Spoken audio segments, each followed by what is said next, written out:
y, y voy a también a ir mostrando las pantallas que vamos a usar para hoy. Bien. Entonces voy a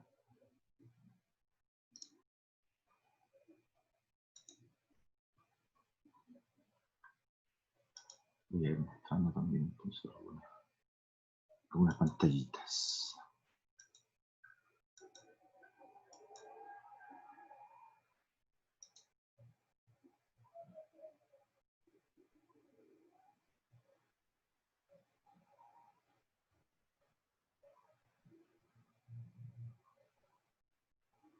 Ahí está.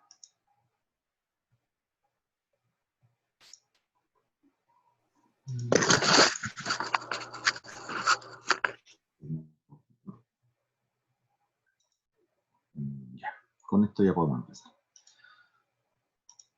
Perfecto.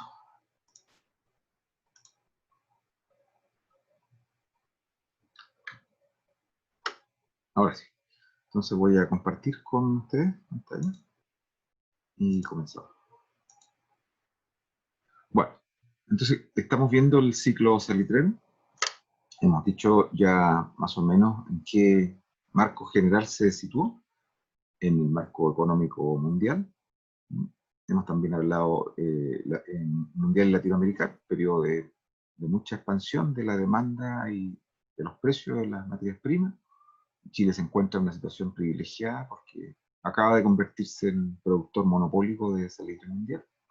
Eh, Esto, a su vez, ¿no es cierto?, genera se da en una situación en la que el Estado chileno había crecido bastante y se había dotado de muchas capacidades que no eran comunes para el conjunto de la región en esa época, y por lo tanto, entonces, ahora vamos a examinar qué significó eso en términos de la estructura que tuvo la economía chilena durante este periodo.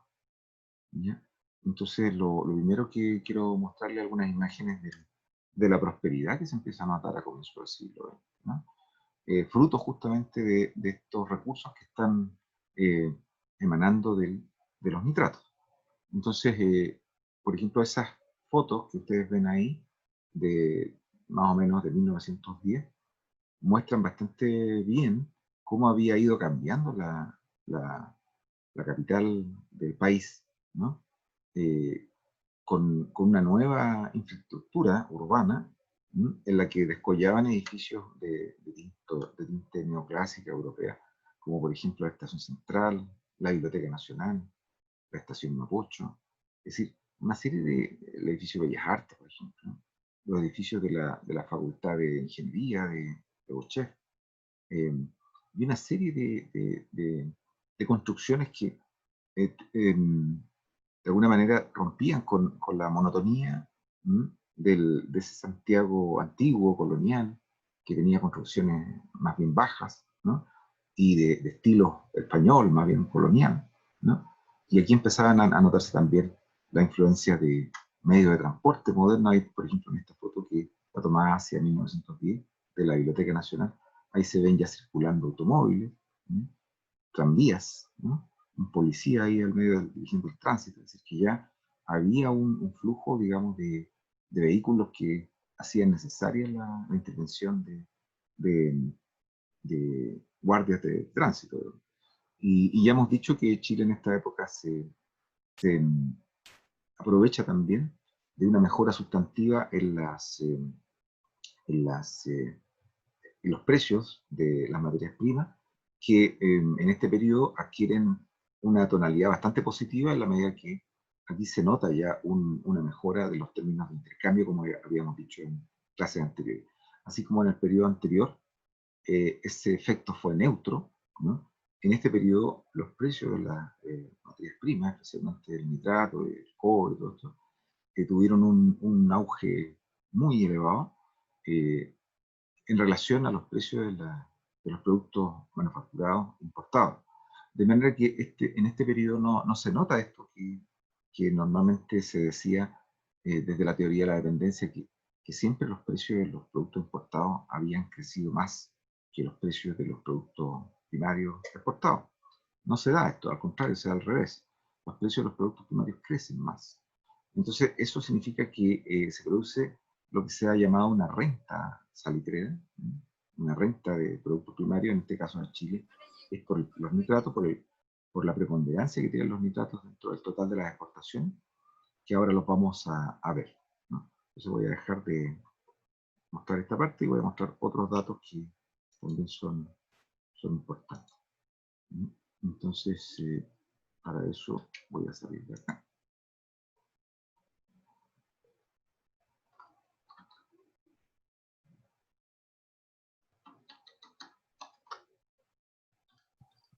Y voy a mostrar otras pantallas.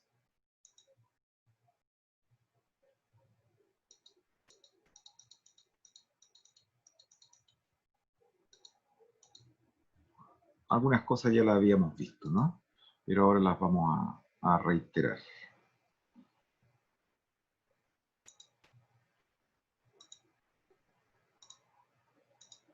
Ahí, por ejemplo, se ve el impacto que tiene los ingresos provenientes de la minería, ¿no?, dentro de los ingresos fiscales totales, lo que viene a ser la línea roja, ¿no? Entonces, como parte de todos los impuestos, ¿no?, de todos los ingresos tributarios, los impuestos que se cobran a la minería son como ustedes ven ahí, alcanzan entre un 60 y un 70% en el periodo más elevado, que va entre 1890 y 1918 más o menos. O sea, en ese periodo los impuestos a la minería se toman prácticamente la mayoría de los impuestos que fluyen a las arcas fiscales.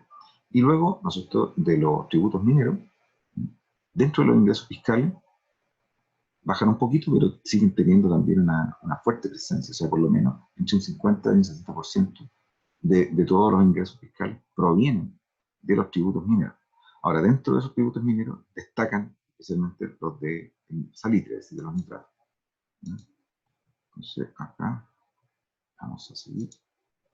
Entonces, aquí se ve la dependencia del salitre, específicamente, ¿no? Entonces, tenemos los tributos directos sobre el ingreso fiscal, ¿no?, y los impuestos, los ingresos indirectos sobre el ingreso fiscal. O sea, ambos aportan la mayor parte, digamos, sobre todo los ingresos indirectos, aportan la mayor parte de los ingresos fiscales. Entonces, esto está demostrando efectivamente esta dependencia del salitre. Ahora, si ustedes lo ven como porcentaje total de las exportaciones, el salitre aquí medido en millones de pesos, ¿no?, de 18 peniques, esto es 18 peniques oro, o sea, es cuando la moneda chilena todavía se contabilizaba a ratos, ¿no?, a pesar de que en este periodo no hay patrón oro permanentemente, a ratos se intenta volver, pero se usaba una moneda estable, que se valoraba en peniques de libra esterlina. Y en este caso, 18 peniques revela que los gobiernos de la época querían volver al patrón oro, entonces usaban esta moneda para contabilizar. Y acá lo que se ve, ¿no es cierto?, es que el salitre va creciendo su aporte en millones de pesos dentro del total, ¿no es cierto?, de la exportación, hasta que el año 1920 llegamos a 68% aportado por el salitre.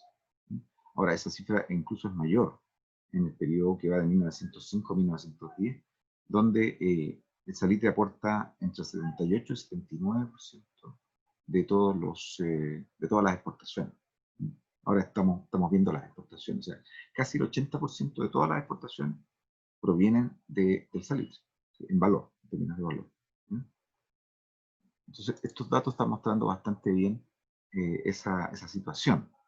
Y acá vienen los derechos, ¿no? Los derechos que se pagaban, es decir, los impuestos que se pagaban por el salitre yodo en relación a las rentas o los ingresos totales ordinarios de la nación.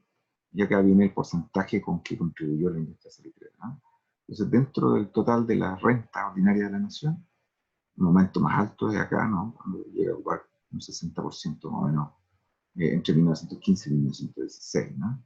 Ahí este es el momento más elevado, es cuando más aportan las rentas del salitre yodo al total de las rentas del país, las rentas fiscales. Y bueno, entonces aquí la pregunta que uno se podría hacer es, dado este elevado protagonismo del nitrato, del salitre, dentro de del total de las exportaciones, dentro de la estructura impositiva, es decir, del total de los impuestos recaudados, y dentro de los ingresos fiscales, por tomar tres formas de medir el protagonismo del salitre, ¿no? Tres de estas tres formas. Entonces, si, dado ese alto protagonismo, uno podría decir, bueno, ¿qué pasó con los otros sectores productivos? ¿No? ¿Qué pasó, por ejemplo, con el resto de la minería? Qué pasó con la industria? ¿Qué pasó con la agricultura, la ganadería, la pesca? ¿Qué pasó con los servicios? ¿No? Entonces, se tiende a decir, se tiende a decir que la industria salitrera prácticamente se tragó a toda la estructura productiva del país. Y eso es equivocado, es equivocado. Porque si bien es cierto que el salitre aparece con un protagonismo muy marcado dentro del total de las exportaciones, de los ingresos fiscales, la mitad, y del total de tributos que se cobraban en el país, ¿ya?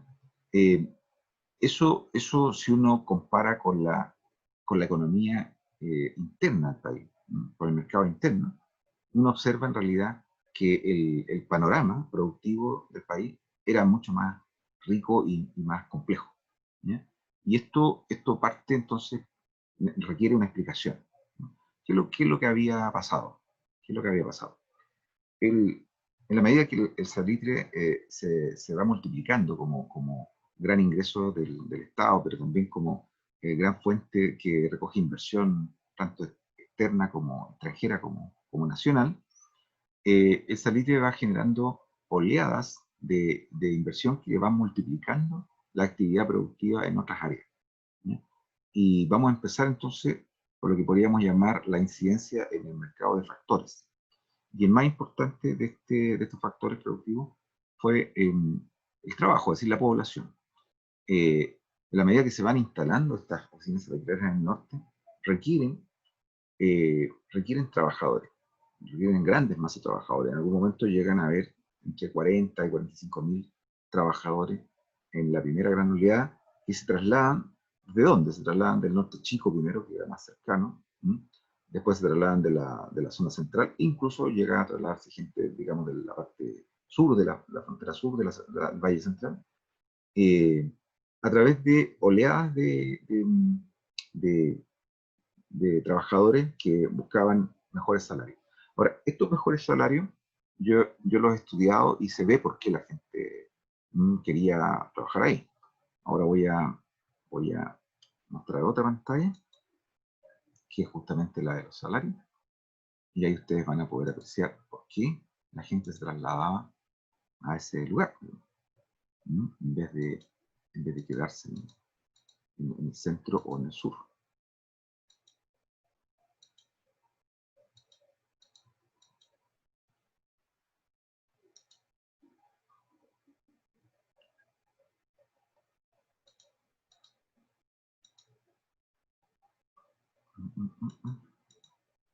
Acá. Entonces voy a proyectar esta pantallita para que ustedes lo vean. Entonces, para esto es fundamental ver las brechas salariales que había. Es súper importante ser consciente de las brechas salariales. Así como hoy existen brechas salariales entre categorías de, productivas, entre actividades productivas y sectores ocupacionales, en esa época también las había.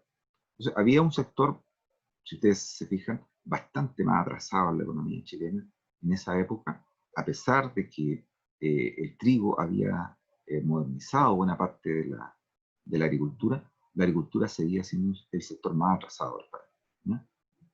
Básicamente porque eh, había todavía mucha población viviendo en las zonas rurales. A comienzos del siglo XX, alrededor del 60% de la población vivía en zonas rurales. Entonces, los trabajadores eran baratos, eran poco educados, y todavía no existían leyes laborales que los protegieran, ¿se fijan?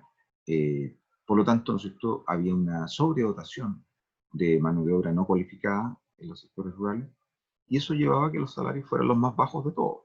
Entonces, si ustedes se fijan acá, en esta línea roja que está abajo, estos son los salarios de los trabajadores agrícolas, ¿no? Este es el peor el salario, el jornal diario de un peón rural genérico. Está construido con muchas fuentes muy diversas. No es el mejor de los salarios en términos de lo que uno querría, en términos de la calidad de los datos, pero es lo que hay, es lo que se puede hacer. Y lo que uno observa es que el salario andaba entre 1,5, 2,5, por ahí, digamos, no mucho más. O sea, jamás llegó, por ejemplo, a 3 pesos diarios, no llegó nunca en este periodo, entre 1880 y 1926 en este caso. Entonces, eran los salarios más bajos. Ahora, si ustedes observan, aquí en el otro extremo, en la línea verde clara, es el salario real de un trabajador salitrero en la misma época. ¿No? Entonces, aunque aquí no tenemos los datos hacia atrás, solo a partir de 1896, 98, por ahí, encontré los primeros datos de jornales de salitre, y luego a partir de ahí sí se mantienen hasta el año 30. ¿Ya? Entonces, ¿qué es lo que ocurre? En este periodo que va hasta 1904, ¿ya? En general todos los salarios subieron, en general, hay algunos que bajaron.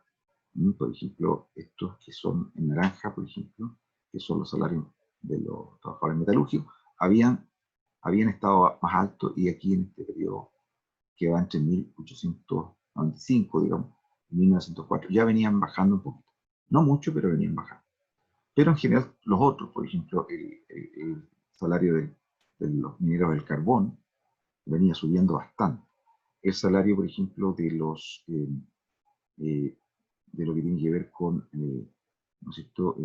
Ya hemos visto, el mismo salario rural había estado subiendo también. Claro, dentro de los niveles del salario rural, que son muy bajos. Entonces, había subido, qué sé yo, de 1,5 a 2,3, por ejemplo, qué sé yo, no mucho más que eso, ¿sí? O 2,7, 2,8. Pero así todo se había duplicado, el salario rural. Y esto había ocurrido con el salario, sobre todo con el salario del salitre. O sea, el salario del salitre se situaba en torno a 8 pesos diarios hacia 1902, y llega a subir casi a 13, 12 como tanto, digamos, el último año, que es el año más bueno, 1904. ¿Sí? El carbón también había subido casi a 10 pesos diarios. ¿Ya? Eh, y los otros salarios ya habían fluctuado un poco más, no habían mostrado una tendencia tan favorable, digamos. Ahora, aquí están tomados solo los salarios que tienen más eh, representación en una serie larga, temporal. ¿No? Pero si uno toma salarios más, por ejemplo, más en un periodo más cortito, ¿no? En general uno observa, por ejemplo, los salarios industriales, que todos subieron, en general, entre 1890 y 1900, se dijo 1901, 1903, subieron en general. Se dan todos los salarios industriales, se da los salarios superiores al salario industrial medio, o sea, todos estaban subiendo. ¿Ya? Entonces, y esto entonces es lo que está detrás de esta, al sacar acá el conjunto, acá elegimos solamente en esta gráfica, hay dos salarios industriales, que es el de metales y el de alimentos. Y justo eso son los que están bajando. ¿No? Entonces, si uno toma los 17 salarios industriales, en realidad se queda con la idea de que en la media de los salarios industriales también venía al alza, como ustedes ven acá. ¿Sí? Entonces, en general, prácticamente todos los salarios subieron, salvo excepcionalmente estos dos bajaron en ese periodo, la mayoría subió. Ahora, por ejemplo, de los alimentos, venía subiendo de antes, y la baja comienza en 1900, 1902, por ahí comienza. Pero también habían subido, ¿sí? O sea que hay una tendencia previa, digamos, el periodo que va de 1890 a los primeros años del siglo XX, que en general los salarios tendieron a subir. Ahora, ¿qué explica esto? ¿Qué explica que los salarios subieran? Esto es súper importante. Estas actividades que se producían en las minas, ¿no? en las oficinas salitreras, y que en las actividades industriales de las grandes ciudades, necesitaban mano de obra, la mayor parte de la mano de obra estaba en los campos, estaba en las zonas rurales, como hemos dicho. Entonces, ¿qué es lo que pasa? Que se encontraba con una relativa escasez de mano de obra, y estaban en condiciones de pagar mejores salarios que las zonas rurales, como ustedes ven acá en esta derecha. Entonces, lo que pasó, inevitablemente, fue que las oficinas salitreras las industrias, las manufacturas de las ciudades, y también las minas de cobre, de carbón, empezaron a absorber mano de obra procedente del campo, ofreciéndole salarios más elevados. Ahora, ¿cómo se puede probar esto? Es súper sencillo. Basta con que uno se meta a las editoriales, ¿m? Y a las revistas, sobre todo, que representaban al mundo patronal agrario, es decir, de la Sociedad Nacional de Agricultura. Y ahí, ¿qué observa uno? Observa que en estos años en que se está produciendo una fuga de trabajadores desde el campo a las minas, a las oficinas salitreras y a la industria y a los servicios de la ciudad, hay una constante queja de los grandes hacendados que están viendo que no pueden retener a sus trabajadores, porque esto, al ver la brecha salarial que hay entre las zonas rurales y las zonas mineras y urbanas, no hay duda que les conviene irse a las ciudades o a las minas o a las oficinas, sobre todo. ¿Sí? O sea, aquí, por ejemplo, a pesar de que estos salarios están experimentando una relativa caída, en general, si uno observa acá se va a notar sobre todo, ¿m? Un salario urbano, ¿ya? Eh, diario, era de alrededor de 7 pesos en el sector industrial. ¿Ok? Y en cambio, eso era, como hemos visto acá, como mucho 2 pesos en el área rural. ¿M? O sea, el salario industrial urbano era 3 veces más que el salario eh, rural. Y luego, el salario en la minería a veces sobrepasaba al salario industrial. Normalmente los salarios se desglosaban de este modo. Los más altos eran los mineros.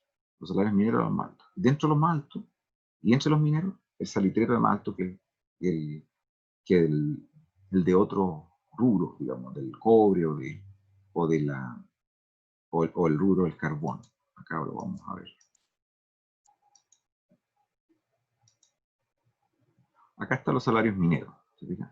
Entonces, si uno toma solo los salarios mineros, acá observa las diferencias. Yo te voy a dar inmediatamente la palabra que me la pidió para que participen. Entonces, acá tenemos, te fijas, que el carbón venía subiendo, en rojo en este caso, pero si ustedes se fijan, el de la metalurgia, el cobre también había estado bastante alto hasta este momento. Y por otro lado, el salario del cobre, no de la metalurgia, sino que de la extracción de cobre, había estado subiendo bastante también aquí en naranja. ¿Se fijan? Entonces, prácticamente todos habían estado subiendo y eran los más elevados. Luego venían los industriales, que eran los que estaban como al medio, ¿no? Estos industriales eran los que estaban al medio. Y finalmente, los que estaban más bajos eran el jornal rural. Entonces, ¿cómo se podía evitar esto? No había forma de evitarlo. Entonces, por más que la Sociedad Nacional de Agricultura escribiera editoriales en el boletín de la sociedad, de la SNA, exigiendo que el gobierno hiciera algo para retener a los trabajadores en los campos, era imposible. Era imposible. Ahora sí te doy la palabra. ¿Quién era la persona que había pedido? Por favor. Yo, profe, ¿qué tal? ¿Cómo está?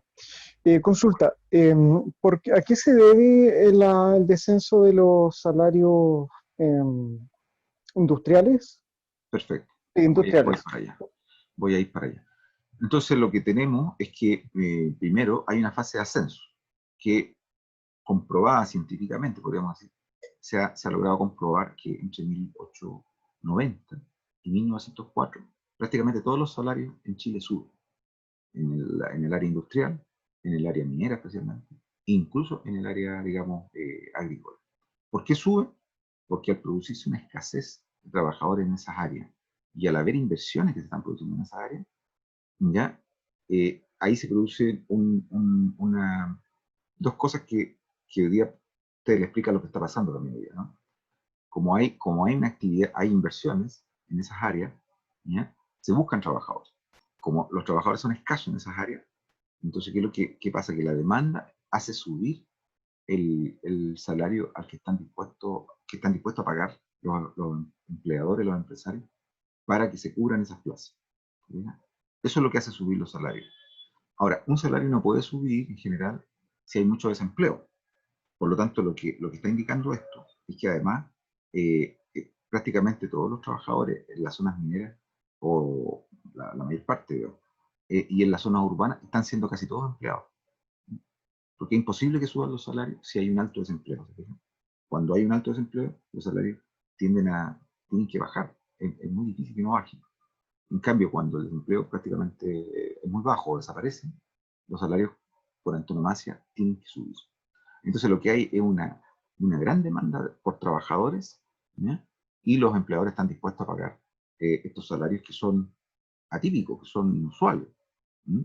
No es que ellos sean benévolos y filántropos, sino que necesitan trabajadores y estos trabajadores eh, no los van a conseguir si no están dispuestos a pagar mejor. ¿Se fijan? Esto es lo que explica el alza salarial.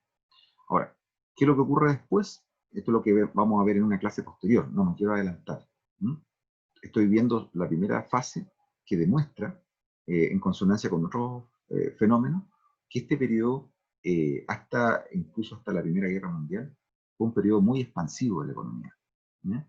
Entonces, te voy a pedir, Ignacio, que me tengas paciencia y la próxima sesión vamos a ver el bien, vamos a ver esta parte de por qué disminuye a partir de 1905. ¿Te parece? De acuerdo. Profe, disculpe, Mm. apito de lo mismo, pero en esta época el trabajo industrial era semi cualificado o era muy poco cualificado Era, en era, comparación a los demás rubros. era más cualificado, pero todavía estamos hablando de una industria bastante, digamos, rudimentaria, ¿ya? No es la empresa, no es el taller popular de mediados de los años 19, digamos. Estamos hablando de una fábrica como, qué sé yo, Carozzi, te diga, o CCU, grandes fábricas de vidrio, de cerveza, de cigarrillos, qué sé yo. Entonces requieren muchos operarios. Ahora, ¿cómo se le considera a un operario? ¿Mm? Dentro de la escala de cualificación de los trabajadores.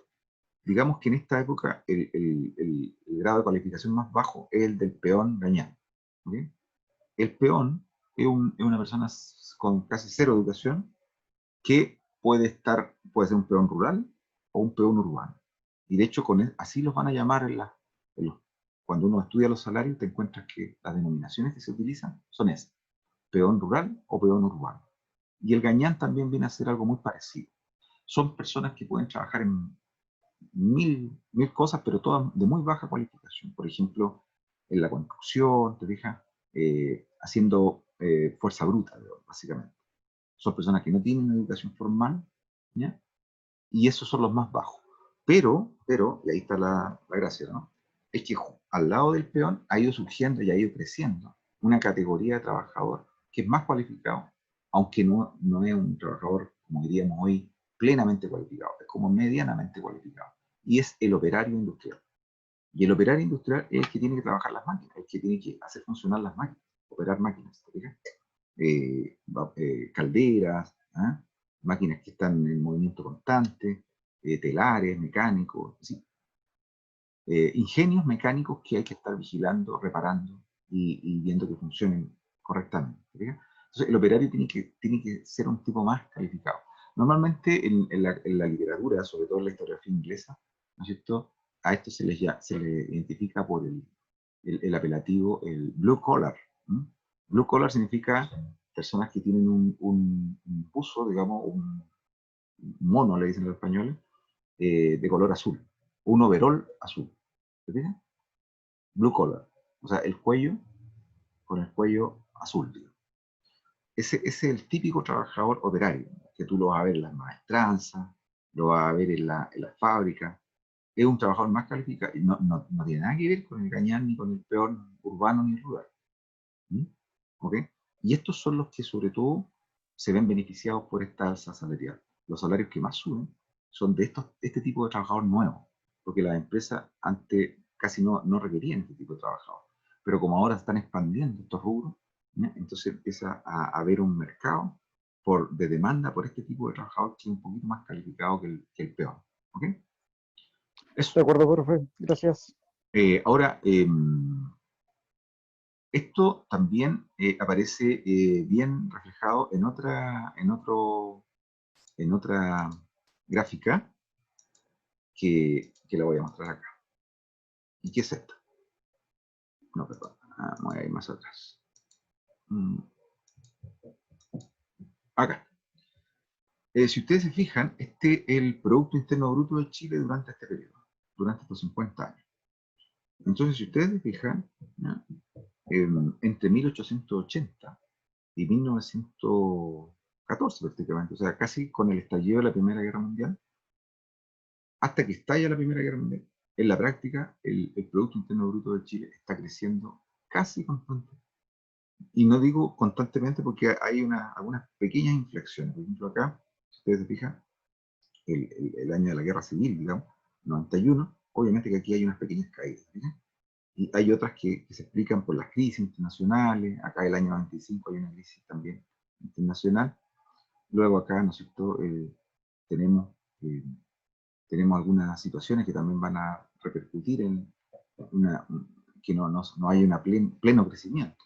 Pero si uno toma esto en medias móviles de 3 años, ni se notan esas caídas. ¿Mm? En general lo que tenemos es una tendencia clarísima, ascendente, durante este periodo que abarca prácticamente 32 años, de 1880 a 1912. En general, la tendencia es de ascenso. Y es tan así que comenzamos con un PIB de interno bruto, un Producto Interno Bruto en millones de pesos, todo esto está en cifras desflorestadas. O sea que no son valores nominales.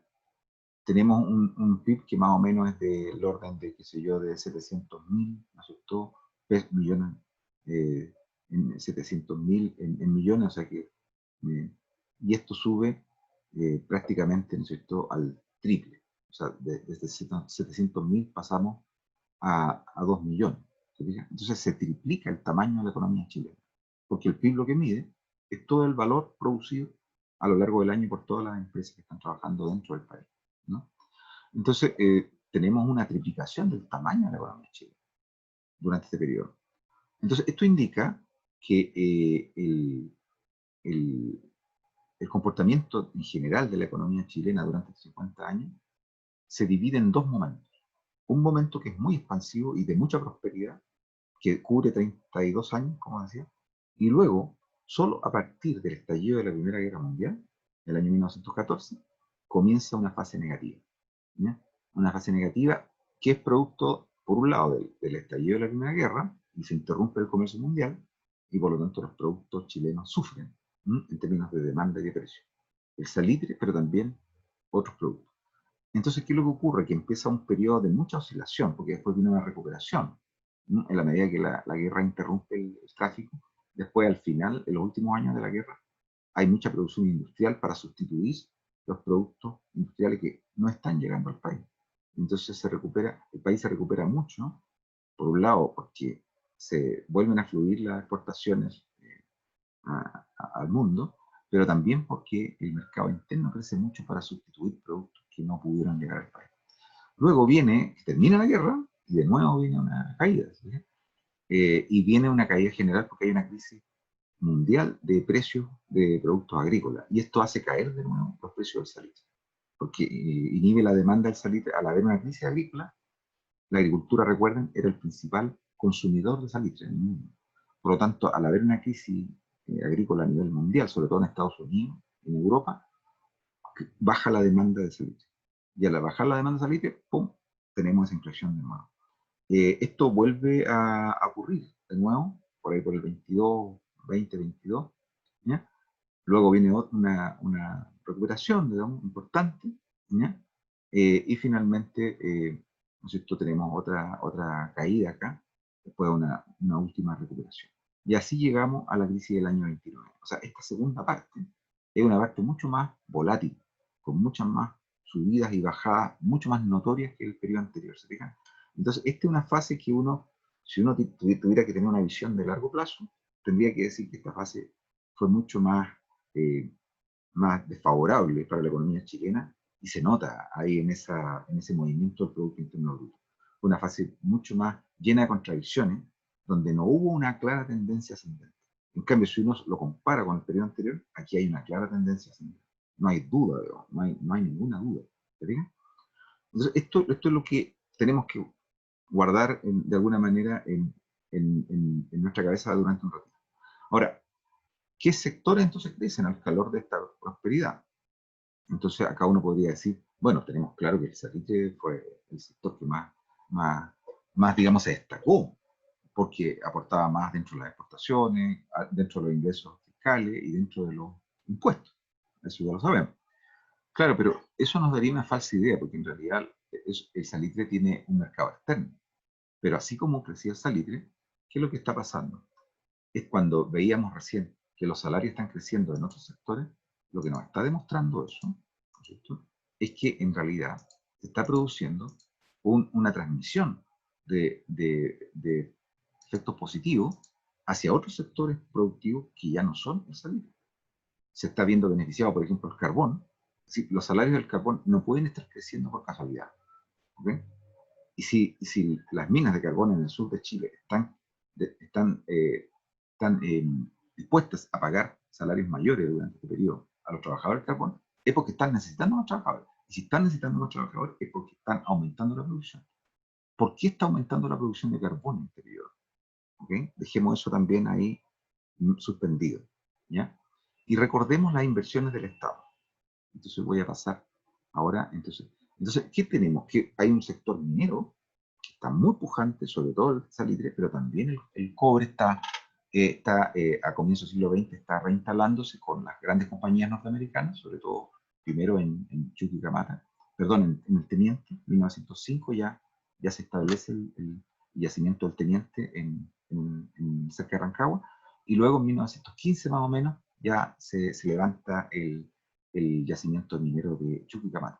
Y esos grandes yacimientos que pertenecen ahora a grandes compañías ya no trabajan con las viejas tecnologías rudimentarias con las que trabajaba la minería del cobre chilena. Vienen con una forma de trabajar, con unos procesos productivos de alta intensidad tecnológica y de mucha inversión de capital. Entonces, esa minería es totalmente nueva, no tiene nada que ver esa gran minería del cobre con la minería antigua. ¿Bien? Entonces, ahí tenemos un motor muy fuerte en la minería, sobre todo en el salitre, y ahora veamos el rol del Estado. Entonces me voy a saltar a la otra diapositiva, que es la del rol del Estado.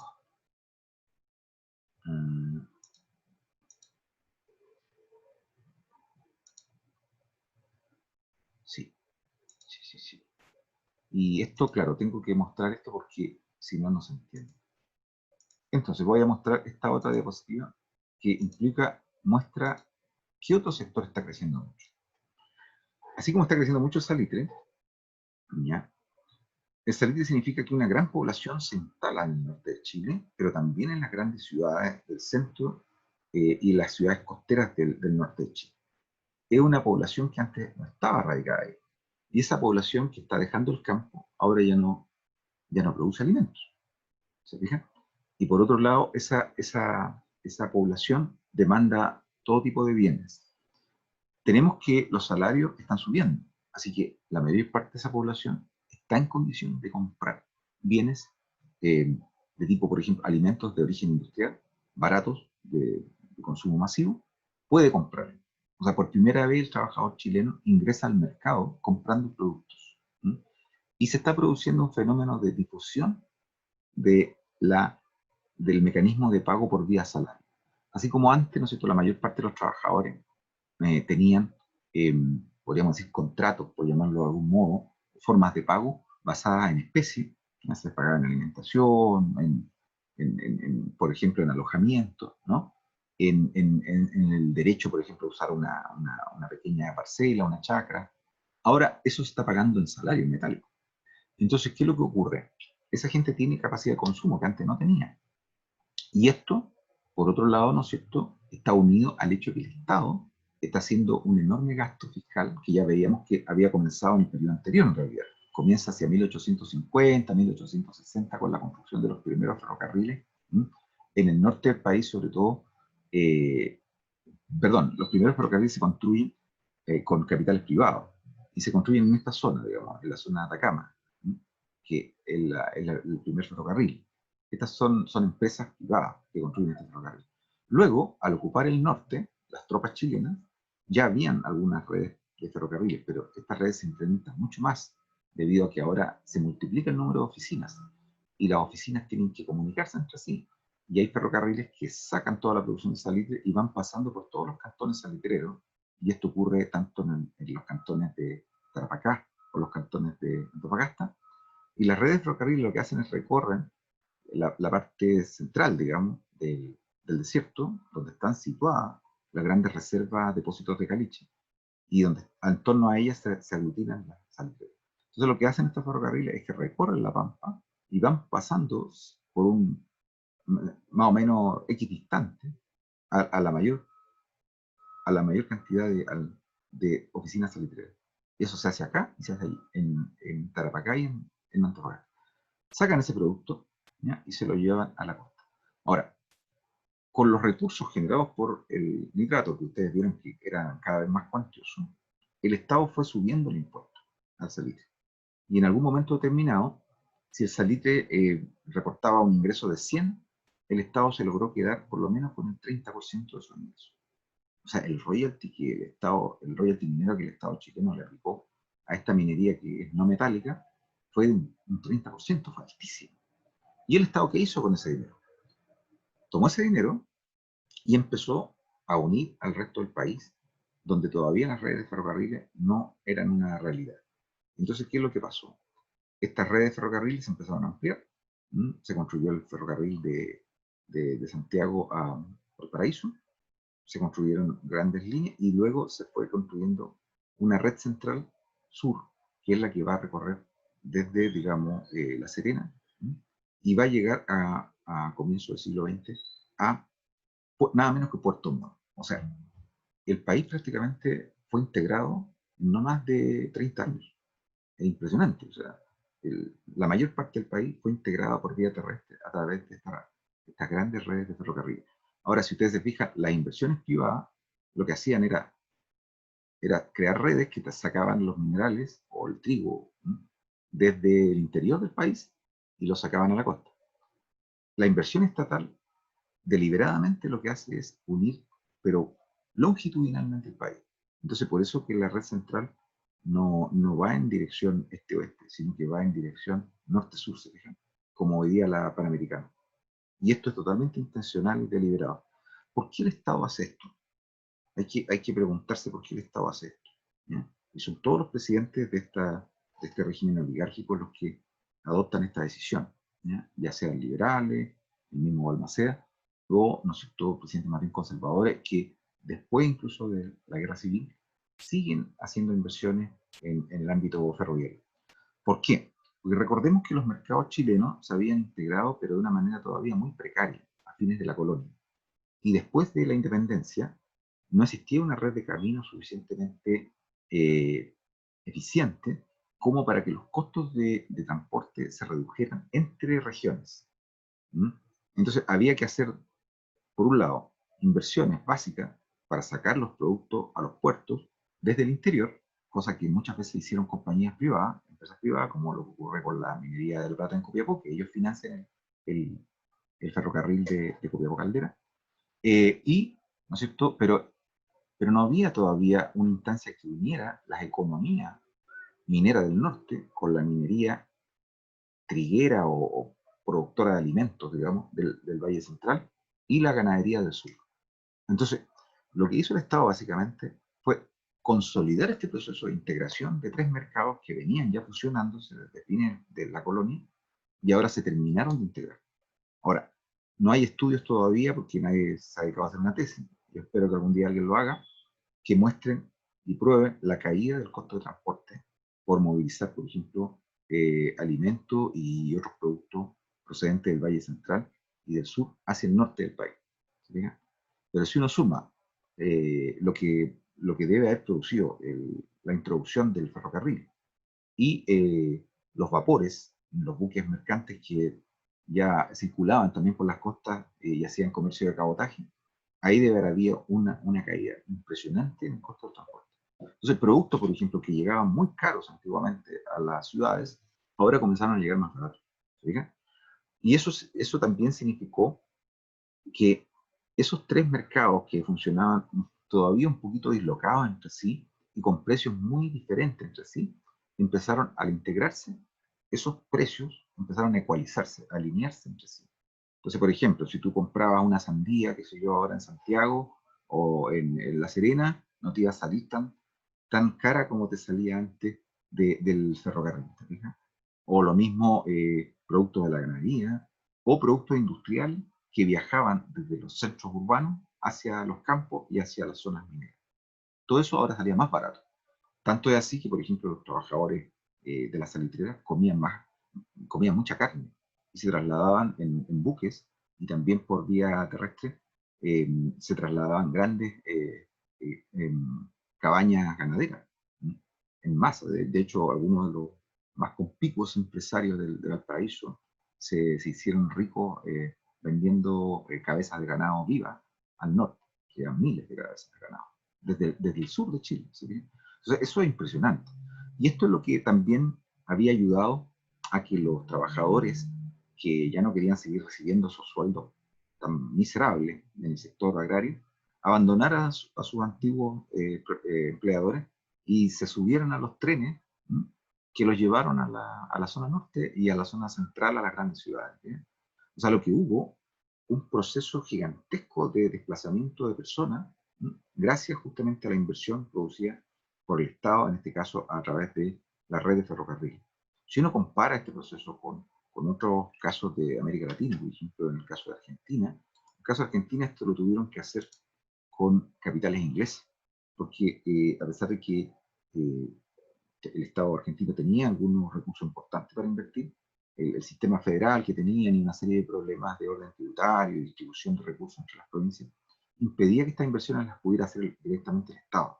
Entonces, esta red que ustedes ven aquí, la hicieron en gran medida, la gran mayoría de esta red, la construyeron los ingleses, capitales y compañías inglesas. Y así sucedió en México también con la red de ferrocarriles que Porfirio Díaz fue construyendo antes de la Revolución Mexicana, y que se hicieron con capitales franceses, fundamentalmente. ¿Sí? Entonces, Chile es una excepción, porque, por ejemplo, yo cuando estaba estudiando una de las cosas que le llamaba la atención a los españoles, ¿de dónde sacó dinero Chile para hacer algo que España no pudo hacer? España, por ejemplo, construyó su red ferroviaria con capitales franceses también, ¿m? Sobre todo con bancos, digamos, bancos franceses. Entonces, que muchos de ellos después fracasaron, por producto que las inversiones no fueron muy rentables. ¿Sí? Pero acá en Chile fue el Estado el que hizo la mayor parte de la inversión. Ahora, teniendo este sector muy dinámico, salitre, ¿ya? Piensen también en todas las empresas que viven al calor del salitre, ¿ya? En torno a ellas, ¿no? En los puertos, por ejemplo, en Iquique, en Antofagasta, en Arica, ahí se desarrollan actividades manufactureras que tienen como destino, ¿m? La demanda de las oficinas salitreras. O sea, ahí se produce todo tipo de bienes, digamos, que van hacia esos lugares. Entonces tenemos las salitreras, que es un gran foco que genera un gran dinamismo productivo en otras áreas. Y por otro lado, ¿no es cierto?, tenemos también el ferrocarril. Entonces, esto no debe extrañar entonces a que surgiera una producción industrial que nunca había tenido el país. El país no había nunca contado con un desarrollo industrial como el que se empieza a producir en este periodo. Entonces, esto es lo que nos lleva, y aquí dejo de compartir, y me voy a mostrar otra cosa. Entonces, que esto es lo que explica que fuera rentable el desarrollo de una industria en Chile en este periodo. Y por eso que los salarios crecieron. Porque si no hubiera existido un mercado de consumo importante, ¿no? eh, para estos productos industriales, la industria no se habría desarrollado. Y aquí quiero mostrar a ver, se me fue. Quería mostrar otra cosa, que es esto. Ahora sí. Entonces quiero mostrar algunas cifras del producto industrial. Vamos a verlo. Y van a ver ustedes que efectivamente el producto industrial creció incluso más que la economía, más que el conjunto de la economía. Entonces acá tenemos, por ejemplo, que el Industrial GDP es el Producto Interno, pero industrial solamente. Y dentro, su participación dentro del total del Producto Interno Bruto. Y tenemos que en este periodo de 1880 a 1890, si el Producto Interno Bruto creció en 2,6, el Producto Industrial creció en 3,1, o sea que creció más rápido el sector industrial que lo que creció el conjunto de la economía. ¿Sí? Y aquí, entre 1890 y 1900, ocurrió lo mismo. ¿Sí? Y aquí entre 1900 y 1913 volvió a ocurrir lo mismo. Pero aquí se desmorona todo esto. ¿Por qué? Se desmorona la economía en general, porque viene la Primera Guerra. En 1913 cae el Producto Total y también cae más el Producto Industrial. O sea, cuando la cosa va bien, el sector industrial crece más que el conjunto de la economía. Cuando la cosa va mal, el sector industrial cae más que el resto de la economía. ¿Se fijan lo vulnerable, lo dependiente que es el sector industrial? ¿Se fijan? Y después cuando se deja atrás la Primera Guerra, el sector industrial vuelve a subir más que lo que sube el conjunto de la economía. Si la economía sube 5,4 el PIB total, el sector industrial crece un 5,6. Lo mismo ocurre entre 23 a 29, y aquí, cuando viene la Gran Depresión, aquí cae el sector industrial, pero cae mucho más la economía. ¿Se fijan? ¿Y por qué? Porque se derrumba el sector, se derrumban todos los sectores, pero especialmente se derrumba el salitre y la minería. Y con eso se jode toda la economía. ¿Se fijan? Entonces, aquí el producto total cae mucho más que el producto industrial. Y luego, cuando ya Chile se empieza a recuperar, el producto industrial vuelve a subir un poquito más que el producto total. ¿Sí? Entonces, lo que estamos viendo, estamos en presencia de un fuerte incentivo, digamos, para que se desarrollen actividades industriales en el país. Ahora, ¿qué es lo que explica esto? ¿Por qué se desarrolla una industria tan importante? Que es una industria, ahora la vamos a explicar, sustitutiva. ¿Ya? ¿Por qué se da esto? Entonces vamos a explicar, esto lo ven, ¿no es cierto? Ya. ¿Por qué en Chile se empiezan a sustituir productos industriales que hasta ese momento se importaban? Y se siguieron importando, pero se empiezan a reemplazar por productos industriales que se fabrican en Chile. Y estamos hablando de productos industriales en general sencillos. Industria alimenticia, textil, vidrio, papel, ¿se fijan? Pero son cosas que hasta ese momento se importaban. Ahora, ¿por qué se empiezan a producir en Chile? Veamos lo que ocurre con la moneda chilena. ¿Ya? Entonces recordarán lo que habíamos visto el año 1878. Antes que estallara la Guerra del Pacífico, recuerden que Chile tenía un patrón oro, o bimetálico, basado en el oro y la plata. Eso significaba que no se podía emitir dinero sin estar respaldado en oro o en plata. Pero eso se hizo imposible mantener cuando vino la gran crisis financiera de la década de 1870. Entonces, ¿qué es lo que ocurrió? El Estado, el gobierno de la época, hacia 1878, se dio cuenta que no podía mantener la convertibilidad del billete bancario seguir sosteniendo el peso chileno en el sistema de patrón. No podía, porque había disminuido la cantidad de oro y lo que tenía que hacer el país era gastar mucho para recuperar la economía, ¿ya? Y no tenía cómo hacerlo. Al contrario, lo que tenía que hacer el país era reducir su masa monetaria, porque ahora se había reducido la cantidad de oro y de plata. ¿Sí? Entonces, ante el dilema, el gobierno hizo lo más sensato. Si hubieran sido, digamos, tatarabuelos de los Chicago, habrían reducido la masa monetaria y habrían hecho que el desempleo se fuera a las nubes, el crédito desapareciera, después de haber reducido la masa monetaria al tener que ajustarse a la menor cantidad de oro que había. Pero decidieron no hacerlo, afortunadamente, y decidieron abandonar el patrón. Y eso se le llamó la ley de inconvertibilidad del billete bancario, que en el fondo significa que ahora el peso chileno se desancla del patrón. Este es el triunfo de lo que empezaron a llamar los papeleros, ¿no? Es decir, los que estaban porque se pudiera emitir papel moneda, pero sin respaldo en oro. ¿Okay? Ahora, había que hacerlo porque estaba el país en medio de una crisis. Desde el año 75 en adelante estaba una crisis severa, todos los sectores ya lo vimos. Entonces, con eso el gobierno pudo emitir dinero, papel moneda, se amplió el crédito en una circunstancia en la que, si no lo hacía, se profundizaba aún más la crisis. Esto en víspera de la Guerra del Pacífico. Y luego vino, como ustedes ya saben, la Guerra del Pacífico, que generó mayores ingresos. Y aquí se podría haber hecho algo como ahora estaba entrando más oro a la economía chilena debido a que Chile estaba exportando salitre, era un monopolio mundial. Chile podría haber vuelto al patrón oro. Pero los gobiernos de la época, los gestores económicos dijeron, si nos está yendo bien ahora, teniendo una emisión papel moneda que no está respaldada en oro, sigamos emitiendo papel moneda sin respaldo en oro. Entonces, eso significó que en la medida que aumentaba la masa monetaria, el circulante que emitido por bancos privados a los cuales el Estado chileno les permitía emitir ese dinero, ¿ya? Aumentó también el crédito. Eso generó la expansión que estamos viendo, pero tuvo un costo, ¿ya?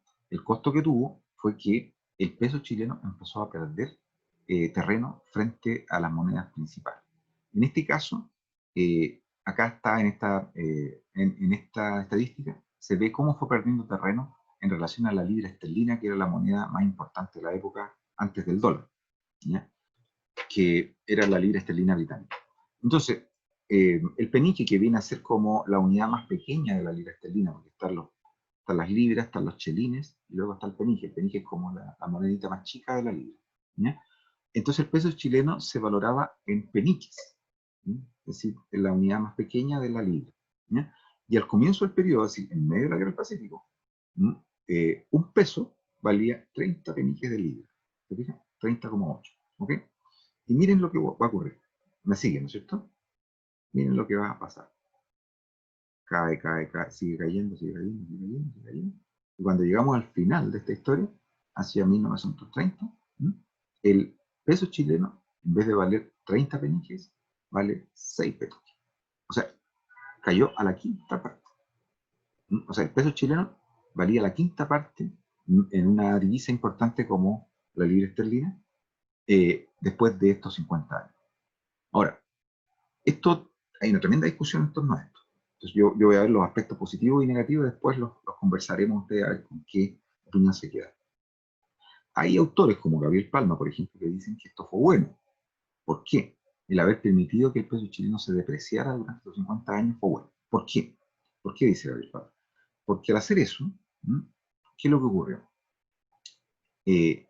Al caer, ¿no es cierto?, el peso chileno, eso impidió que las otras exportaciones fuera del salitre no se encarecieran demasiado.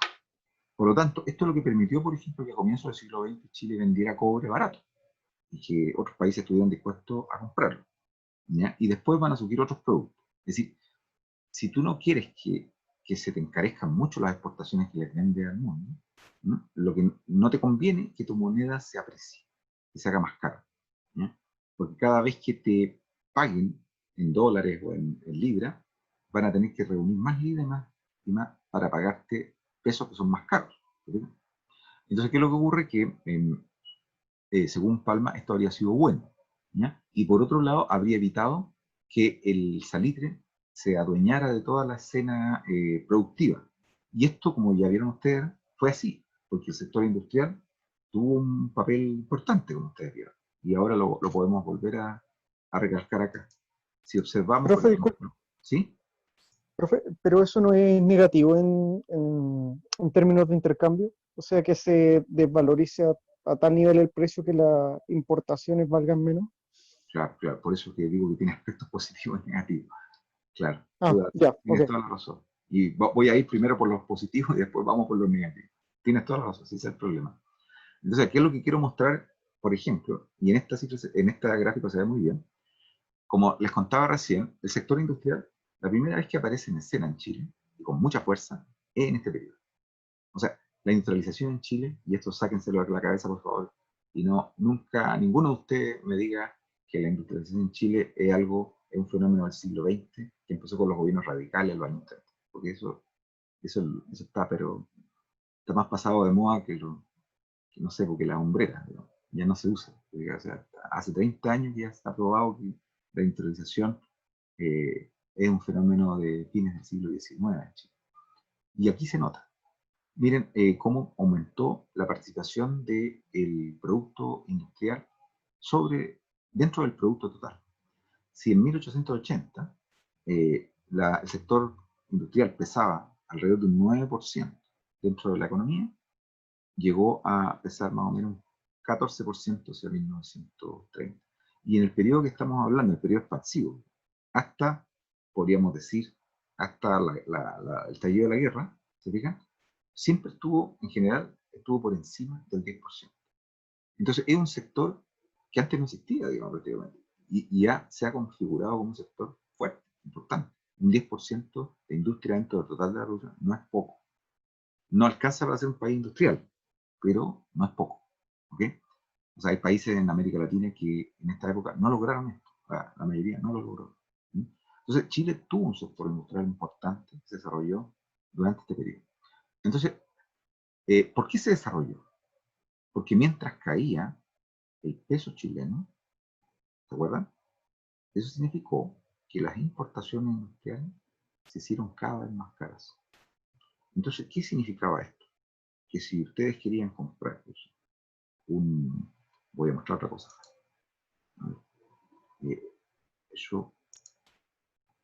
Eso lo ven, cambié de salario, ¿lo ven? ¿O tengo que dejar de compartirlo?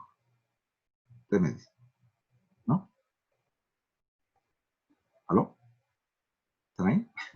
Sí, se ve, profe. El profe, Ya, voy a dejar de compartir entonces, para mostrar la pantalla del... Eso, ahí está.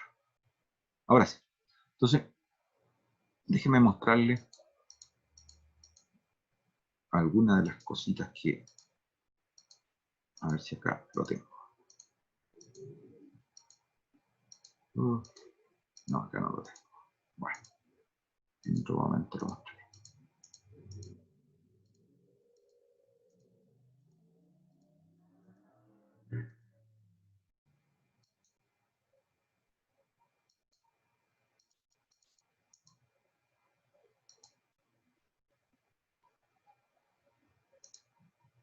Ya, vamos a dejarlo ahí por ahora. Entonces, tenemos que el producto industrial subió. Voy a de nuevo a mostrar eso. Entonces lo que sabemos es que el sector industrial creció. Pero también sabemos que la agricultura, que venía pasando un periodo muy malo, después que entró en decadencia la exportación de trigo, la agricultura se recuperó. ¿Y por qué se recuperó la agricultura? Porque empezó a producir alimentos para las grandes ciudades que estaban creciendo en población y también para las zonas mineras, sobre todo para las zonas de oficinas. Las oficinas se requieren. Entonces, mucha parte de la producción agrícola que antiguamente se exportaba, o que era solo trigo, ahora se convirtió en todo tipo de productos agrícolas y ganaderos que tenían como destino el consumo interno, estaban dirigidos al mercado interno. ¿Sí? Entonces, subió la industria, ¿no? Alcanzó a ser bastante protagónico. Se recuperó la agricultura, ¿ok? Y luego pasó otra cosa que es muy interesante, que al interior de la ciudad empezaba a aparecer un gran sector de servicios, enorme sector de servicios. En esa época ya entre un 30 y un 40% de lo que se dedicaba a la gente en las grandes ciudades, ciudades intermedias y ciudades grandes, ya eran servicios. Servicios privados, lo que quieran, servicios del Estado, todo tipo de servicios, pero servicios. Por ejemplo, esta clase que yo hago es un servicio. Y esto aumentó, porque aumentó el número de escuelas, aumentó el número de profesores, aumentó la matrícula escolar y aumentaron los años de estudio. Entonces, todo eso llevó a que el universo de niños y jóvenes en escuelas y empezaran a surgir cada vez más liceos, creció mucho. Entonces, la planta de funcionarios públicos destinados a hacer esas clases creció de una manera importante. Entonces, solamente pensando en los servicios de educación creció mucho, pero también crecieron los servicios de transporte dentro de la ciudad. Ya vieron ustedes los tranvías, ¿m? Ya vieron ustedes las telefonistas, son de esta época que empiezan a aparecer, ¿ya?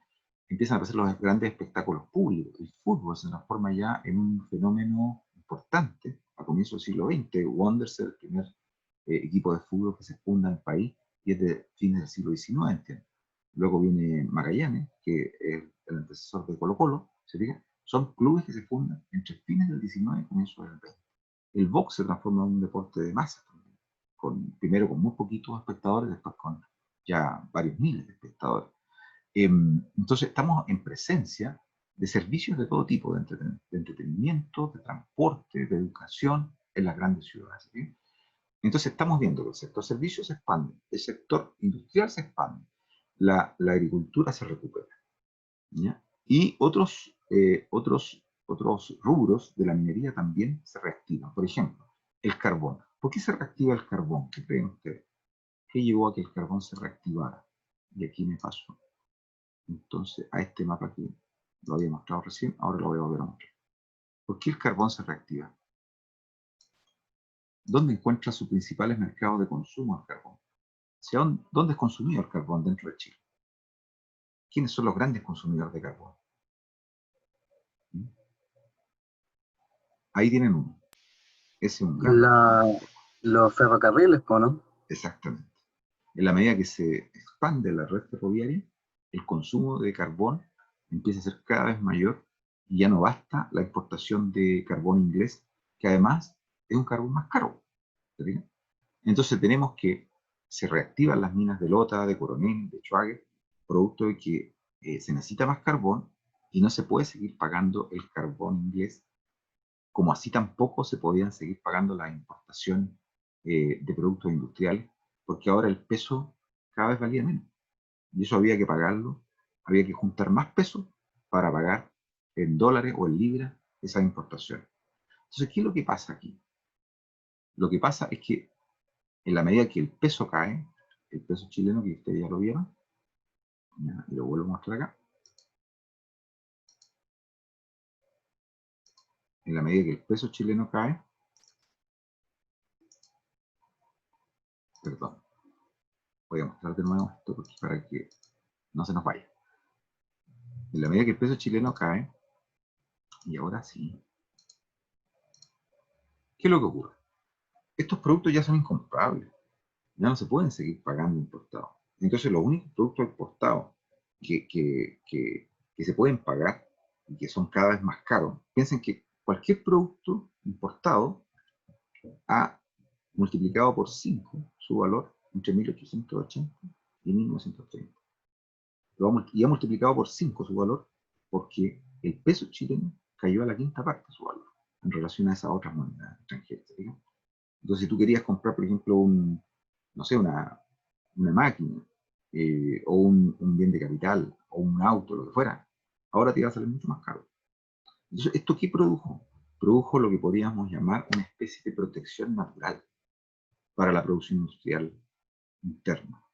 Entonces, si hay que hablar de sustitución en la historia económica de Chile, la primera sustitución que hubo de importación no fue en los años 30 del siglo XX, fue entre 1890 y 1930.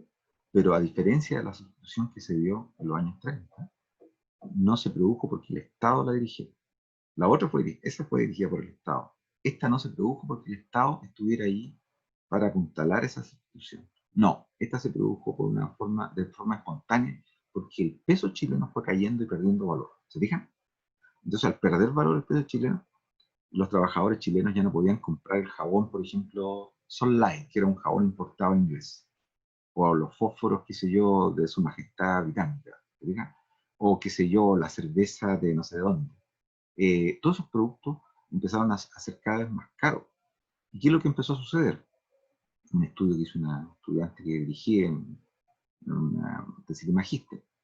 Llegó un momento en que el trabajador chileno, por ejemplo, que vivía en la salitrera o que vivía ya a comienzos del siglo XX trabajando en la fábrica o en el sector público o en los transportes en las grandes ciudades, una vez a la semana tenía capacidad para comprar, por ejemplo, una conserva de duraznos enlatados con almíbar, fabricados por una industria chilena que se llamaba, por ejemplo, Dos Caballos y que ya funcionaban hacia 1905. ¿Sí? Esas industrias nacieron al calor de esa protección natural, como en el fondo los chilenos no tenían cómo pagar los productos importados, esta industrialización se fue multiplicando justamente para abastecer de productos más baratos a los trabajadores chilenos que tenían un salario que estaba creciendo, y con ese salario que estaba creciendo hasta 1904, ¿cierto? Podían comprar los productos. Por eso que entonces este sector industrial, cuando uno lo examina desde afuera, digamos de arriba, creció al calor de esta protección natural, de la caída del peso, pero por otro lado está demostrando que la composición interna de la economía chilena en esta época fue mucho más rica que el mero salitre. Entonces con esto llego a un asunto que quería plantear.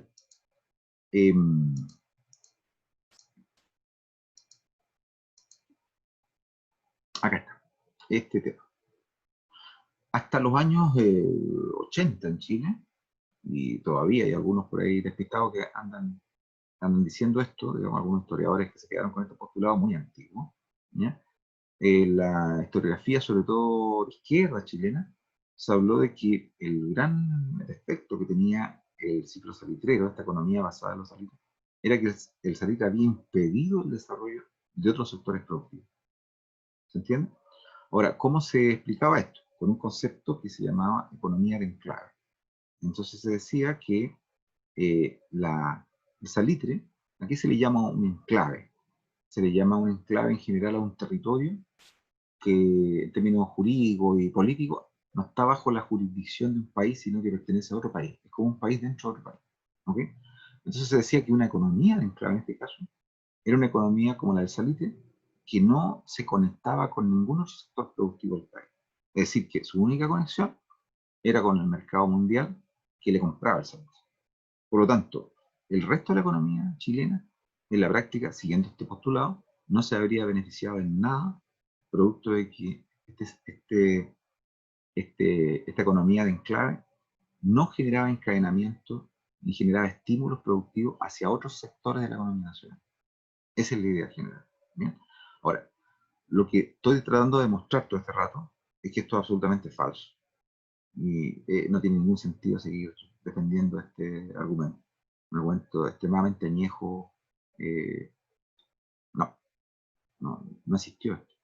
Lo que vemos, por el contrario, es que gracias al dinamismo que aportó el nitrato y los ferrocarriles, se desarrollaron las industrias, se desarrollaron los servicios, se desarrolló la agricultura, ¿ya?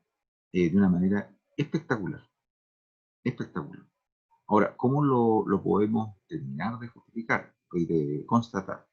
Hay una tesis doctoral que se defendió el año pasado de un alumno de aquí, del doctorado nuestro, Ignacio Pérez, ¿ya? Que estudió la composición del Producto Interno Bruto entre 1860 y 1940. ¿Ya? Yo dirigí esa tesis junto con otro colega de la Universidad Católica, y él logró recomponer todos los sectores productivos del país y cómo evolucionaron en este periodo.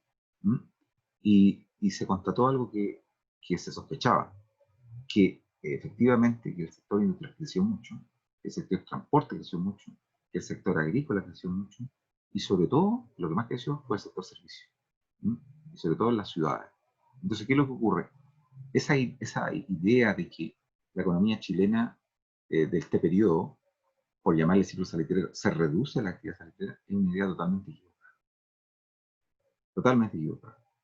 Es justamente en este periodo donde se da la primera gran industrialización de Chile, este periodo donde se recupera la agricultura, se desarrolla estos servicios de una manera impresionante y también se recupera otros rubros mineros, como el carbón, que venía muy a la baja, y también avanza con fuerza el cobre. ¿Fijan? Entonces, lo que se demuestra es que efectivamente no hubo enclave. Hubo muchos encadenamientos productivos. Este es un concepto que utiliza un economista norteamericano que se llama Albert Hirschman, ¿m? Que dice que cuando se desarrollan ciertas actividades productivas, algunas de ellas, no siempre, pero hay algunas de ellas, pueden generar, pueden multiplicar la inversión y generar otra, incentivar al desarrollo de otras actividades productivas. A esto se le llama encadenamiento productivo.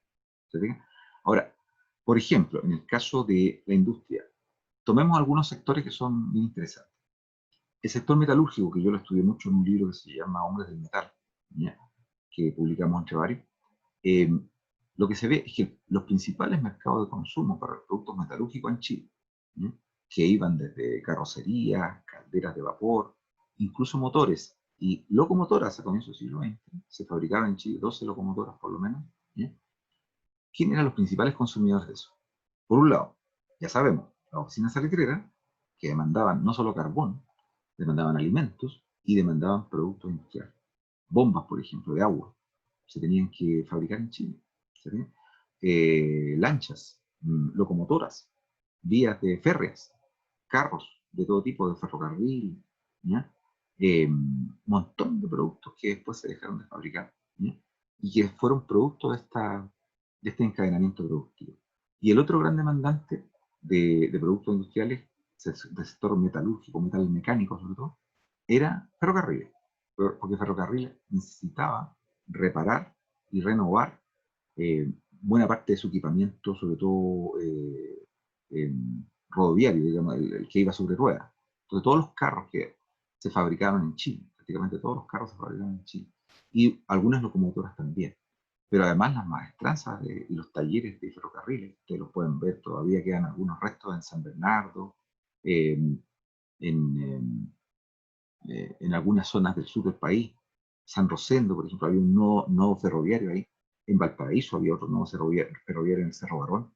Fíjense, todos esos nodos ferroviarios, en torno a ellos vivían una cantidad enorme de operarios industriales que trabajaban en las maestranzas y fabricaban productos metalúrgicos, metal mecánico. Ahora, ellos también fabricaban para las salitreras, como les digo. Ahora, todo esto ha sido probado por los trabajos de Julio Pinto y de Luis Ortega, que hicieron un gran trabajo para mostrar los encadenamientos productivos justamente entre las oficinas salitreras, los ferrocarriles y el sector industrial. Pero también, otra parte de los productos industriales, la mayoría, iba a parar a bienes de consumo no durables que consumían los trabajadores, como les digo. Y que iba desde la cerveza, fideos, digamos, fósforos, digamos, jabón, todo tipo de productos de bajo precio. ¿Bien? Entonces, esa idea de que el periodo del ciclo salitrero fue un periodo pobre en enriquecimiento de la estructura productiva, hay que dejarlo atrás, totalmente atrás. Y voy a terminar entonces con una idea para que conversemos un poquito ahora, para que sea más entretenido, ¿ya? En la que sí se adelantan problemas, ¿sí? Entonces ahora vamos a pasar al lado, porque esta es la parte, digamos, los aspectos positivos que tuvo la caída del peso, y por otro lado el comportamiento general de la economía, como ustedes ya vieron. Pero ahora vamos a entrar a una zona de peligro, que es la zona justamente que se empieza a mostrar con claridad a partir, ¿no es cierto?, del periodo que va justamente después de 1914. Y voy a mostrar de nuevo eso para que ustedes lo vean.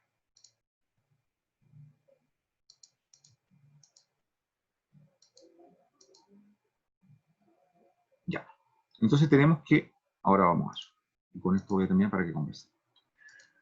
Entonces, sin embargo, como ya he dicho, esta fase de prosperidad y expansión de la economía chilena, en la que se produjeron todos estos encadenamientos productivos, donde no hubo enclave salitrero y donde tampoco hubo enfermedad holandesa, que es lo que se le llama al efecto negativo que produce que tu moneda se encarezca y haga encarecer tus exportaciones. Eso no se produjo. Y como no se produjo, ¿no es cierto?, en general la economía prosperó, y mucho. Y eso va en consonancia con el alza de los salarios, va en consonancia con el desarrollo de estos sectores que, de no haber prosperado, incluyendo los trabajadores, no habrían encontrado un mercado de consumo. Pero sin embargo, esto se vino abajo. Y se vino abajo con la Primera Guerra Mundial y empezó a tener después varios problemas, como ustedes ven. ¿Ya? Pero, esto que ya es malo, ¿ya?, también empezó a tener otro factor peor que este, negativo, y fue que si bien era bueno que la moneda tuvo un efecto positivo el que la moneda cayera, porque eso posibilitó el desarrollo de un sector industrial que empezó a sustituir la importación de productos industriales. El aspecto negativo es que esto se fue transformando paulatinamente en un proceso inflacionario que Chile no había conocido hasta los años, hasta comienzos del siglo XX. Si ustedes se fijan acá, ven esta imagen, ¿no? Entonces, esta imagen es mi índice general de precios que construí para todo el periodo 1880-1930. Y lo que muestra, justamente, es que hasta 1904, si ustedes se fijan acá abajo, ¿ya?, el índice general de precios, ¿sí?, los precios en general en Chile, no habían subido mucho, no subían mucho. ¿Sí? Está a un nivel muy leve, o sea, una subida muy leve, muy pequeña. Estamos hablando de inflaciones muy bajísimas, muy bajitas. Pero ¿qué es lo que empieza a suceder acá? A partir de 1905 entramos en un periodo, si ustedes se fijan acá, comparan esta línea casi horizontal con lo que viene aquí, que es una línea oblicua, ¿no?, que va en escalada, lo que tenemos es que comienza un periodo cada vez peor en términos inflacionarios. Entonces, a partir de 1905, comienza una primera oleada inflacionaria, después viene otra aquí, ¿m?, en este periodo que va de 1914 a 1918, es decir, durante la Primera Guerra. Aquí caen los precios, pero después vuelven a subir, vuelven a subir. Entonces, tenemos un periodo inflacionario que generó, al final del día, un problema gigantesco. ¿Dónde? En los salarios. Porque resulta que los salarios no cayeron cuando la economía empezó a tener problemas. La economía empezó a tener problemas ¿cuándo? Con la Primera Guerra Mundial, 1914. ¿Dónde fue eso? Aquí, 1914. ¿Se fijan? Ahí donde está la manito, la ven, ¿no? Entonces ya, pero la pregunta es, ¿y por qué diablos los salarios cayeron 10 años antes? ¿Mm? Si la economía estaba viento en popa hasta 1914, solo crecía. Entonces, ¿por qué caen los salarios? Porque este es el otro lado de la medalla, la cara negativa de la moneda. Así como era bueno que el peso cayera para tornar viable la sustitución de importaciones industriales, ¿ya?, el lado malo que tuvo es que esta inflación empezó a castigar cada vez más los salarios de los trabajadores chilenos.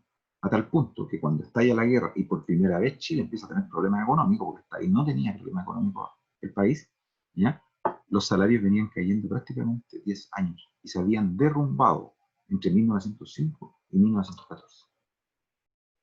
Llevaban 10 años de caída. Y la Profe, mayoría de los consulta, salarios, ¿sí? eh, ¿lo que cae el poder adquisitivo o el salario real, o sea, en términos de una baja salario, a ver, del circulante en metálico? Cuando hablamos de salario real, decimos que el salario que incluye el poder adquisitivo. Es lo mismo. Salario real es lo Ujú. mismo que caída del poder adquisitivo. A ¿Ok? ver, creo que lo expliqué mal. Lo que quiero decir es si Ujú. descendió la suma que un trabajador podía percibir o lo que bajó fue el poder adquisitivo producto de la inflación. El poder adquisitivo, producto de la inflación. Eso es lo que bajó. Y ese es el salario real. Cuando baja el poder adquisitivo, producto de la inflación, baja el salario real. ¿Me entiendes? Salario real es lo mismo que poder adquisitivo. ¿Sí? Profe, sí, sí. eh, ya, nada. Ahora, eso te lo voy a probar acá, mostrando esta cosita que ahí te va a quedar clarísimo. Ujú. Em, eh, eh, eh, eh.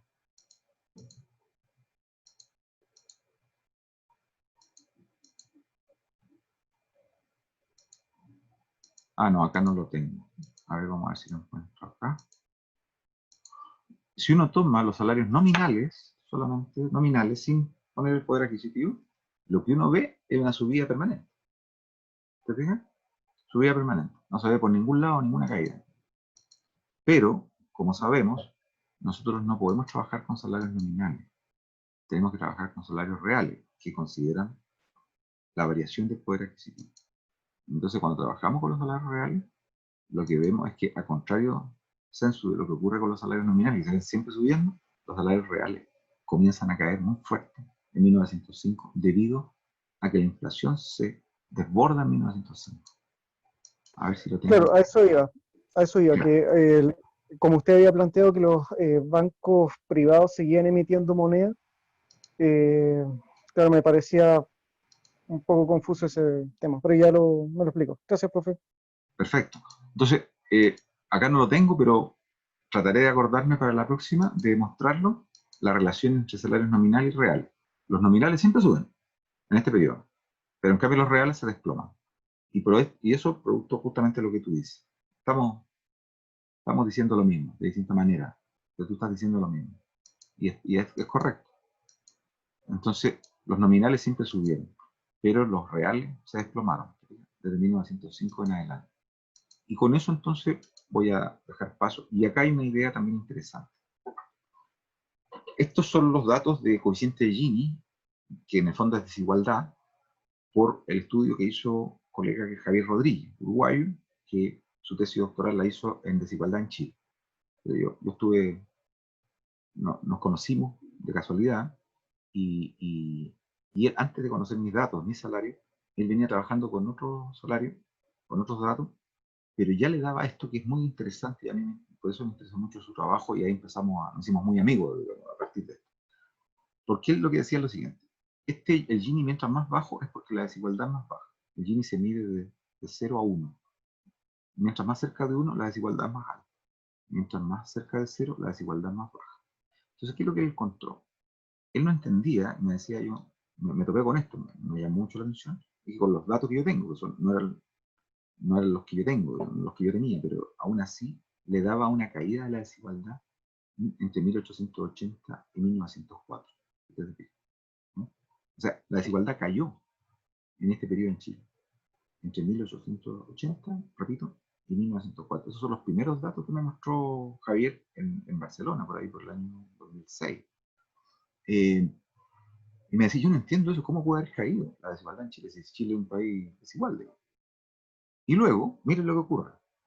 En 1905 la desigualdad volvió a subir, pero no solo subió, sino que subió más de lo que era antes.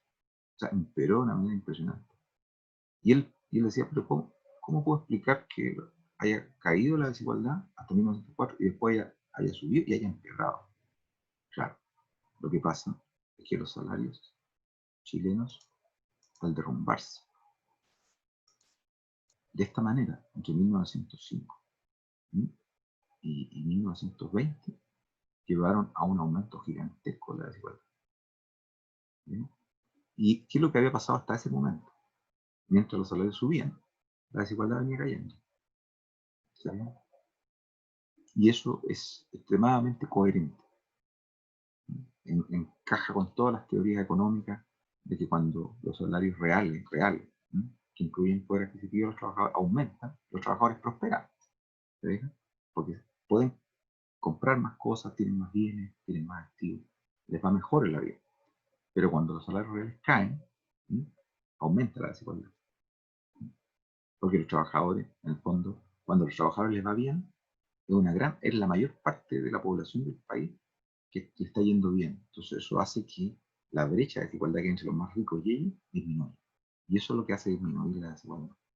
Y es lo que ocurrió entre 1880 y 1904. Pero cuando se derrumbaron los salarios en 1905 y siguieron bajo, la desigualdad vino y castigó con más fuerza que nunca a la sociedad chilena. ¿Fija? Entonces, lo que hay que preguntarse es por qué cayeron los salarios tanto antes de que la economía chilena tuviera problemas reales. Porque la economía chilena, vuelvo a mostrar el grafiquito, llegó a tener problemas recién, hacia 1914. Pero los salarios venían bajando mucho antes. ¿Por qué ocurrió eso? Ese será nuestro tema de la próxima sesión. Así que los voy a dejar metidos con eso. ¿Cómo se explica que han caído tanto los salarios y por qué subió tanto la inflación? ¿Qué es lo que explicaría eso? ¿Qué es lo que llevó a que hubiera una subida inflacionaria tan fuerte? Y que después llevó también, ¿no?, a que se recrudeciera la desigualdad. Entonces, cuando nosotros observamos el conjunto de tensiones sociales que estallan entre 1920 y 1932, ahora ya tenemos una explicación estructural. Así como en la Revolución Francesa, lo que preparó el camino a la Revolución Francesa, ¿no?, según Ernest Larousse, fueron los precios de los alimentos, sobre todo el trigo, que se concatenaron en varios movimientos de precios muy negativos y llevaron una alza del pan impresionante en víspera de la Revolución Francesa. Y así como los precios del maíz también explican en gran medida el encarecimiento de la vida y las condiciones de vida de los trabajadores, sobre todo los campesinos mexicanos, en víspera de la Revolución Mexicana, en Chile, esto fue la caída brutal de los salarios y el aumento impresionante de la desigualdad. Y además de eso vamos a tener que hablar después también de que en este periodo las condiciones de vida no mejoraron, estuvieron constantemente malas. Entonces todo eso se juntó en una caldera social que estalló entre 1920 y 1932. ¿Se fijan? Eso es. Entonces, cuando tenemos todos esos cambios políticos, cambios de régimen político, que la constitución de acá, es por el descontento que surge. que afecta a los sectores populares sobre todo, pero también a los grupos medios incipientes que están surgiendo. ¿Mm? Entonces los dejo hasta ahí, muchachos, porque no quiero cansarlos, no tomar todo el tiempo.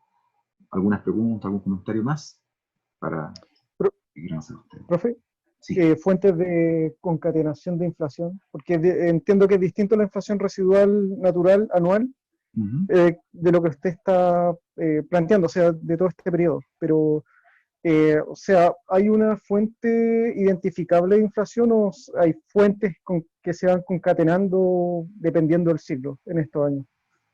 Perfecto. Eh, para esta época, lamentablemente, no tenemos un IPC. ¿Mm? El índice de precio al consumidor, que es el que calcula desde el año 1928 la inflación en Chile, no existía del año 28 hacia atrás. Había un cálculo de un índice del costo de la vida que se empezó a usar por ahí por 1902 en adelante, pero no se ha logrado encontrar los componentes que se utilizaron para construir la canasta que calculaba ese índice del costo de la vida. ¿Ya? Lo que se tiene es el trabajo ¿cómo se llama?, de Peter Dichazo, que prueba pero el índice general, no dice cómo se calculó, que hubo un empeoramiento muy severo en el costo de la vida, que sobre todo los alimentos, los precios de los productos de primera necesidad, crecieron mucho entre 1902 y 1910, digamos, 1908, 1910. Eso ya lo había dicho Peter Dichazo. Ahora, ¿qué es lo que yo hice? Como no, ese índice de costo de la vida no tiene una metodología que explique cómo se construyó, nadie ha logrado encontrarlo. Lo que existe en el INE hasta hoy te explica más o menos lo que ocurrió con el índice, pero no te dice cómo se construye, cómo se calculó. Entonces lo que yo hice fue corroborar la tesis de Dichazo, construyendo un índice general de precios. Y ese índice general de precios lo logré extender hasta 1880, etc. Y construyendo una canasta en relación a los precios a los productos consumidos por una familia, ¿sí? Lo que hice fue que con precios de mayorista, pero solo con los artículos consumidos por una familia, y usando la canasta que se utilizó a partir del año 28, yo calculé qué había pasado. Y eso coincidía con lo que decía el índice del costo de la vida, que había un alza muy severa en el nivel general de precios, pero en esta ocasión a través de un índice general de precios, más que un índice de precios al consumo, porque no habían datos de precios al consumo para atrás.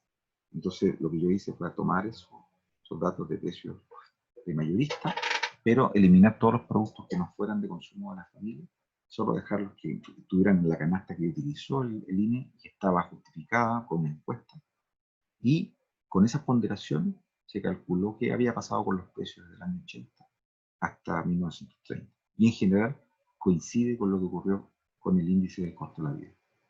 Coincide bastante. ¿Te fijas? Entonces lo que se sabe es que, por decirlo de esta manera, cuando Recabarren escribe hace 1910 su famoso opúsculo de ricos y pobres en Chile, ¿no? Y explica la brecha social que hay, y él dice que da algunos precios, ¿eh? No estaba perdido, Recabarren, porque al dar cómo se habrían triplicado los precios de los porotos, del pan, de la harina, de varios productos que él da ahí, sueltos, ¿no? En general, si tú sumas el conjunto de la canasta, había ocurrido eso efectivamente. Había empeorado mucho el costo de la vida. Entonces los salarios de los trabajadores se habían